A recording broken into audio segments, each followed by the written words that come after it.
जैसे इसमें दिया गया है कि विद्यार्थी का, पहले इसको में क्या कहें, गद्यांश के अगर हम लोग को यानी कि संक्षेपण करना रहता है तो उसमें 3-4 बातें को ध्यान में रखना रहता है। सबसे पहले बात कौन सा है, गद्यांश को बढ़िया से पढ़ना है।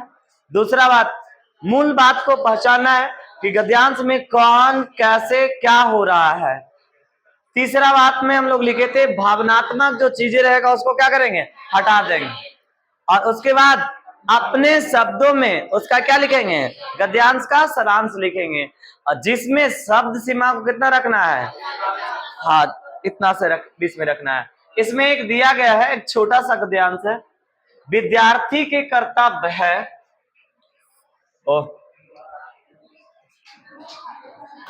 विद्यार्थी के कर्तव्य है कि वह अनुशासन में रहे, है ना। विद्यार्थी की कर्तव्य है कि अनुशासन में रहे, उसे अपने माता पिता और गुरुजनों का सम्मान करना चाहिए, है ना। आगे कहता है कि समय का सदुपयोग करना चाहिए, आलस विलासिता से दूर रहना चाहिए, और ऐसा विद्यार्थी जीवन में सफलता प्राप्त करता है ना। ये जो गद्यांश है इसमें सबसे पहले आप एक बार दोबारा पढ़ो कि विद्यार्थी का कर्तव्य है अनुशासन में रहे, यानी कि विद्यार्थी है जो किसमें रहना चाहिए, उसको डिसिप्लिन में रहना चाहिए, अनुशासन में रहना चाहिए, उसे अपने माता पिता और गुरुजनों का सम्मान करना चाहिए।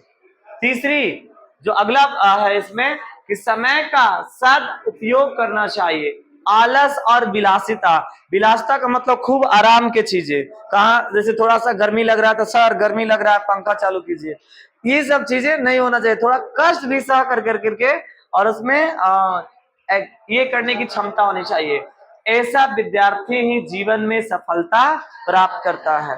तो इसके अगर हम सारांश लिखे तो सबसे पहले ये हटा देंगे, जीवन का कर्तव्य विद्यार्थी का कर्तव्य है कि अनुशासन में रहे।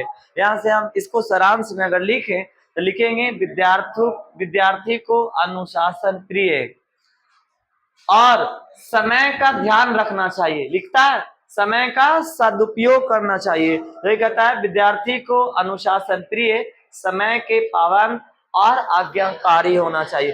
देखिए तीनों बातें को कितना छोटा हो गया, अनुशासन में रहना चाहिए उसको हटा करके हम अगर कह दे अनुशासन प्रिय हो, कौमा समय का सदुपयोग यानी कि समय का पाबंदी यानी समय का ध्यान रखना चाहिए, और गुरुजनों का सम्मान करना चाहिए।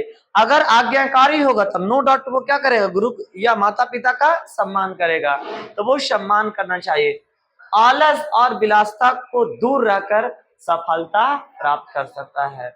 अगर आलस और विलासिता से दूर है तो उससे क्या कर सकता है, सफलता प्राप्त कर सकता है। देखो टोटल ये कितना लाइन का था, 3 लाइन का था, जिसमें शब्द भी बहुत ज्यादा था, लगभग कितना हो गया, 1.5 लाइन यानी आधा लगभग में पहुंच गया।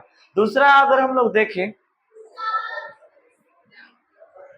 क्या है, गद्यांश दूसरा नंबर है, दूसरा पैराग्राफ में कहता है जल हमारे जीवन का मूल्य स्रोत, यानी कि जल नहीं रहेगा तो हम जी नहीं सकते।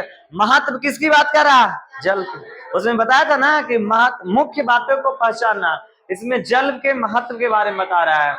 पेड़ पौधे पशु पक्षी मानव सभी जल पर निर्भर करता है, यानी कि जितना भी जीव है, जितना भी सजीव प्राणी है वो किस पे निर्भर करता है, जल पर निर्भर करता है। जल का अत्यधिक दोहन और प्रदूषण चिंता का विषय बना। ये जो बातें हो गई, जो भावनात्मक बातें हो गई, अभी आपसे पूछे थे ना कि भावनात्मक क्या हो गया, आप उस पर चिंता जाहिर कर रहे हैं, तो ये हो गया क्या, जल का अत्यधिक दोहन यानी बहुत ज्यादा प्रयोग या प्रदूषण चिंता का विषय बन चुका है। यदि हम जल को संरक्षित नहीं किया तो आने वाली पीढ़ियों का संकट का सामना करना पड़ेगा। ये इसमें 3 बातें कर रही है, 3-4 बातें हैं। सबसे पहले बातें है कि जल हमारे जीवन का सबसे क्या है, मूल स्रोत है, यानी पेड़ पौधे पशु पक्षी मानव सभी जल पर निर्भर करता है। जल का अत्यधिक दोहन प्रदूषण चिंता का विषय है। यदि जल को संरक्षित नहीं किया तो आने वाला पीढ़ी के लिए संकट का सामना करना पड़ेगा। अब आप लोग बताओ, इसमें क्या इसमें हटा सकते हैं? आप खुद बताओ, हम लिख करके दिखाते हैं, उसके बाद हम इसका आंसर शो करेंगे। आप लोग